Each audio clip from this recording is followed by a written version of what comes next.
నమస్కారం లతా భట్ల గారు. నమస్తే అండి. చాలామంది మాకు అదృష్టం కావాలి, ఐశ్వర్యం కావాలి. సో ఎన్ని చేస్తున్నా కూడా ఆ లక్కుని మేము పొందలేకపోతున్నామని చెప్పేసి చాలామందికి అసంతృప్తి అయితే ఉంటుంది. నిజంగా ఐశ్వర్యం అంటే ఆరోగ్యం కూడా అందులో ఇంక్లూడ్ అవుతుంది.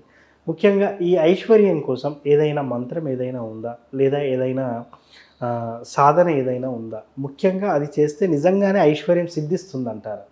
తప్పకుండా సిద్ధిస్తుందండి. కలియుగ దైవం ఎవరు? వెంకటేశ్వర స్వామి. మరి ఆయన వెంకటేశ్వర స్వామికి సంబంధించిన శ్రీనివాస ఐశ్వర్య మహామంత్రం ఇది. మరి శ్రీనివాసుడినే కదండి మనం పూజించాలి. కలియుగంలో వెంటనే మన కోరికలు తీర్చేది శ్రీనివాసుడు, వెంకటేశ్వర స్వామి. ఇప్పుడు నేను ఆరాధించే దత్తాత్రేయుడు, శ్రీపాద వల్లభులు కూడా కలియుగంలో మేము వెంకటేశ్వర స్వామి రూపంలో ఉన్నాం, మేమే వెంకటేశ్వర స్వామి, మేమే పద్మావతి అని చెప్తారు. సాక్షాత్తు శ్రీపాద వల్లభులు చెప్పిన మాటే అది. అయితే ఐశ్వర్యం ఎవరికి అవసరం లేదు, అందరికీ డబ్బు కావాలి. డబ్బు లేకపోతే ఇంటద్దులు ఉండవు, పిల్లల ఫీజులు ఉండవు, ఏమీ ఉండవు, హాస్పిటల్ ఖర్చులు ఉండవు. డబ్బు లేకపోతే ఏం చేయగలరు? ఏమీ చేయలేరు. మనం ఒక పూట భోజనం చేయాలన్నా డబ్బు కావాలి, దేనికైనా డబ్బు కావాలి. మరి అలాంటి డబ్బు మనకు అవసరానికి స్వామి ఇవ్వాలి అని అంటే ధర్మబద్ధమైన అవసరాలకు మాత్రం తప్పకుండా స్వామి ఇస్తారు, వెంకటేశ్వర స్వామి. ఇక వెంకటేశ్వర స్వామికి ఎలా మనం ప్రీతి చేసుకోవాలి అని అంటే ముందు నేను చెప్పబోయే మంత్రము చదివే కంట రాయాలి. ఓకే. నేను చెప్పే మంత్రము అందరూ జపము చదవటం కాదు. నేను చెప్పే మంత్రం 1008 సార్లు రాయాలి. ఒకవేళ ఈ శనివారం మొదలు పెడితే 4 శనివారాల్లో పూర్తి చేయడానికి ప్రయత్నించండి. ఒక 4 సాటర్డేస్లో శనివారం ఉదయాన్నే చక్కగా తలంటూ స్నానం చేసి వెంకటేశ్వర స్వామికి పిండి దీపాలంటే చాలా ఇష్టం. మీకు అవకాశం ఉంటే పిండి దీపం పెట్టండి. లేదు అంటే యాలుకలు చక్కగా పసుపు అంటించి యాలుకలకి పసుపు మాల గుచ్చండి. 27 యాలుకలు కానీ 54 యాలుకలు కానీ 108 యాలుకలు కానీ గుచ్చి వెంకటేశ్వర స్వామికి దండగా వేయండి. అలాగే వెంకటేశ్వర స్వామికి ఎంతో ఇష్టమైన పానకము నైవేద్యంగా పెట్టండి. పానకం కానీ లేదా పెసరపప్పు కానీ అది నైవేద్యంగా పెట్టండి. ఒకవేళ మీరు ఏమీ చేయకపోతే పెసరపప్పు నానవేసి పంచదార వేసి పెట్టొచ్చు. అలా నైవేద్యంగా పెట్టి ఇప్పుడు ఏదైతే మంత్రం నేను చెప్తున్నానో ఒక తెల్లటి కాగితం తీసుకోండి. తెల్లటి పేపర్ తీసుకొని 4 కొనల్లో కూడా పసుపు అంటించండి. పసుపు గంధము అంటించండి. అంటించి ఈ మంత్రాన్ని ఎర్రటి పెన్నుతో రాయండి. రెడ్ కలర్ పెన్తో రాయండి. ఇంకా అలాగే స్వామికి ఈ 4 శనివారాలు కూడా మీరు దీంతో పాటు ఈ ఐశ్వర్య మంత్రంతో పాటు స్వామికి బాగా ఇష్టమైనది ఏంటి అంటే పిండి దీపాలు ఒకటని చెప్పాను. నెక్స్ట్ కలస దీపం.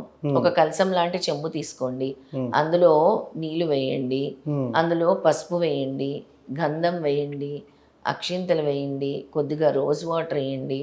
దాని మీద ఒక ఇత్తడి ప్రమిద తీసుకోండి, దీపం వెలిగించండి, ఆవునేతి దీపం వెలిగించండి. వెంకటేశ్వర స్వామి నామాలు చదవండి, నామాలతో ఆవాహన చేయండి. నామాలంటే శ్రీనివాస గోవింద, శ్రీ వెంకటేశ గోవింద, భక్తవత్సల, అవి శ్రీనివాస నామాలు, గోవింద నామాలు. తో వెంకటేశ్వర స్వామి పిలవగానే పలుకుతారు. ఆవాహన చేసిన తర్వాత ఈ మంత్రాన్ని రాయటం మొదలుపెట్టండి. ఓ సంకల్పం చేసుకోండి, నేను ఈరోజు పూర్తి చేయగలను, ఈ ఒక్క శనివారం అంటే 1008 సార్లు రాయండి. లేదా 4 శనివారాల్లో పూర్తి చేస్తానంటే 4 శనివారాల్లో ఈ మంత్రం రాయండి. రాసి స్వామి దగ్గర పెట్టండి. అప్పుడు ఈ ఐశ్వర్య మహామంత్రం మీకు బాగా పనిచేస్తుంది. వెంటనే ఐశ్వర్యాన్ని కూడా స్వామి మీకు ఇస్తారు.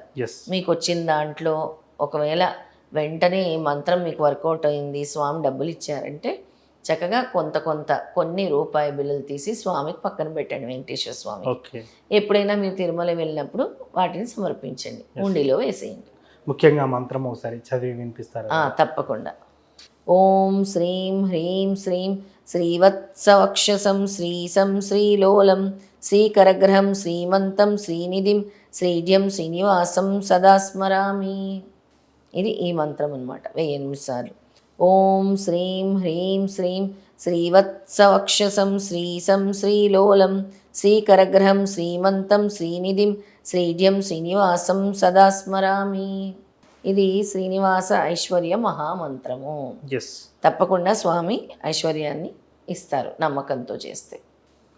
సో ఈ మంత్రాన్ని ఎన్నిసార్లు జపించాలంటారు? 1008 సార్లు జపించడం కాదండి, వ్రాయాలి. అదే రాయాలి చెప్పాను. 1008 సార్లు. జపించడం ఇంకా కాదు, చదవడానికి లేదు. కాదు రాస్తే ఎక్కువ ఫలితం అని చెప్పాను. ఓకే. అందుకే మీరు ఒక శనివారం పూర్తి చేస్తారా, ఉమ్, 4 శనివారాల వరకు వ్రాస్తారా? ఉమ్, ఒకవేళ ఈ శనివారం 250 సార్లు రాస్తే వచ్చే శనివారం 250 సార్లు, అలా ఒక 4 శనివారాల్లో పూర్తయ్యేలా చూసుకోండి. ఓకే. స్వామికి యాలకుల దండని వేయండి, ఆవునేతి దీపం వెలిగించండి. చెప్పాను కదండి, కలశ దీపం చివరాఖరికి పేపర్స్ ఎక్కడ పెట్టాలంటారు? స్వామి పటం దగ్గరే పెట్టాలి. తర్వాత అవి కంటిన్యూగా అలానే ఉండాలంటారా? అలా పెట్టేసి తర్వాత తీసేయచ్చు, మీ కోరిక నెరవేరిపోద్ది కదండి, ఐశ్వర్యం ఇస్తారు కదా స్వామి. స్వామి దగ్గర పెట్టాలి. సో ఫలితాన్ని ఎన్ని రోజులలో చూడొచ్చు అంటారు మేడం? ఒకవేళ 4 మీరు చేసే ఏదైనా ముఖేష్ గారు, మీరు భక్తితో చేయకుండా ఇలా చేస్తే రాదు. మీ భక్తి ఎంత ఉంటే రిజల్ట్ అంత తొందరగా వస్తుంది. ఎస్, అవును కొంతమందికి వారంలోనే వస్తుంది, అవును చేసిన రోజే కొంతమందికి వస్తుంది రిజల్ట్, అవును. కొంతమందికి నెలలు పట్టొచ్చు. నేను మాత్రం 4 వారాల్లో పూర్తి చేయండి అని చెప్తున్నాను. Yes, thank you madam. ఐశ్వర్యం కోసం ఏం చేయాలి అనేది చాలా చక్కగా చెప్పున్నారు. ఐశ్వర్య ప్రదాత కలియుగ వెంకటేశ్వర స్వామి, ఆ స్వామి వారికి సంబంధించినటువంటి మంత్రాన్ని 1008 సార్లు రాసినట్టయితే ఖచ్చితంగా 4 వారాల లోపే మనం కోరిక తీర్చుకునే అవకాశం ఉందని చాలా చక్కగా చెప్పున్నారు మేడం. ధన్యవాదాలు. నమస్తే అండి.